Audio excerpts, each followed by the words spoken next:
Okay, let's dive into one of the most critical, high-stakes moments in any Social Security disability hearing, the testimony of the vocational expert. Just imagine this for a second. You spent years going to doctor's appointments, you filled out mountains of paperwork, and now your entire future could come down to what this one person says.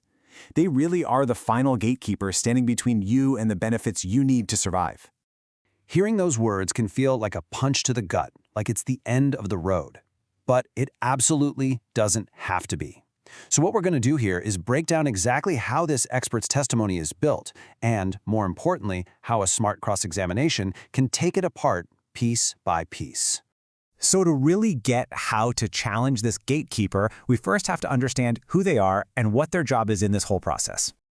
Okay, so the VE, or vocational expert, is hired by the Social Security Administration to be an impartial expert witness. Their job is to listen to all the evidence about your medical problems and your limitations, and then tell the judge if there are any jobs out there in the national economy that you could still do.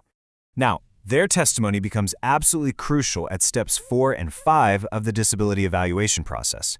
The judge is going to turn to them and ask two huge questions. First, can this person do the work they used to do? And second, if they can't, is there any other kind of work they could do? I mean, the VE's answers right here can literally decide the entire case. But here's the thing, and this is the crazy part. This supposedly impartial expert testimony, well, it's often built on a foundation that's surprisingly shaky. You could even say the deck is kind of stacked from the start.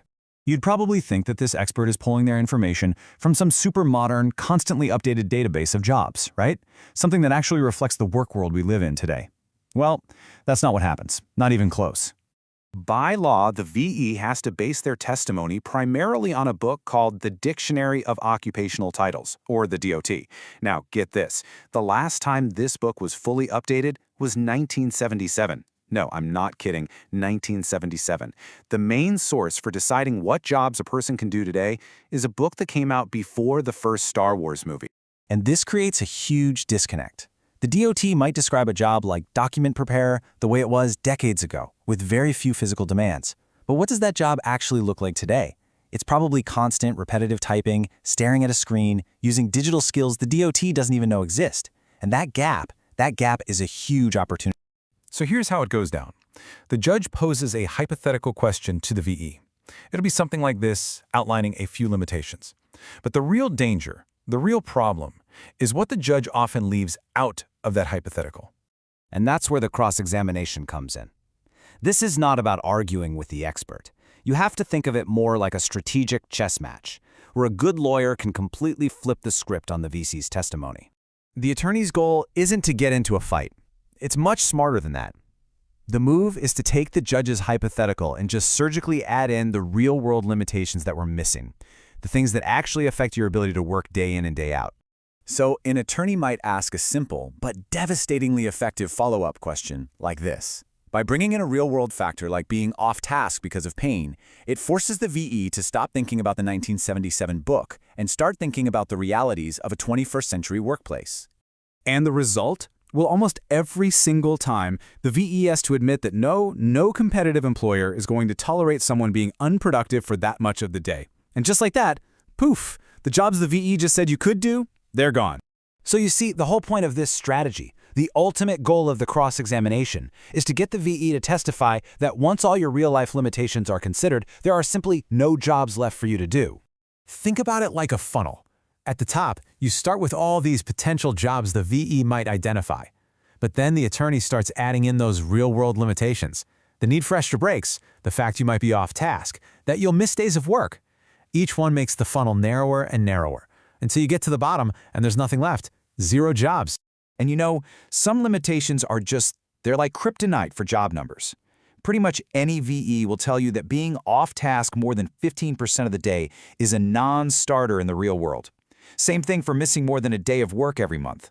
Once an attorney gets the VE to accept these factors, there's really no other conclusion than no work exists. This whole process really can be broken down into a repeatable strategy, kind of like a checklist.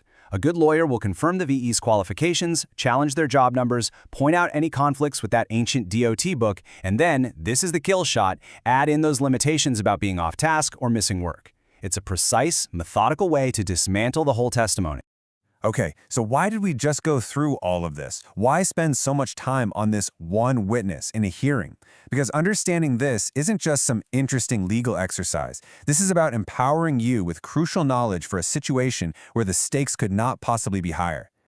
So if you take away just one thing from all this, let it be this. The vocational expert is not some unbeatable final boss. They are a gatekeeper, yes, but their testimony is built on a foundation of outdated data and incomplete questions. And because of that, it can be challenged and it can be beaten. And all this really leaves us with one big, nagging question, doesn't it?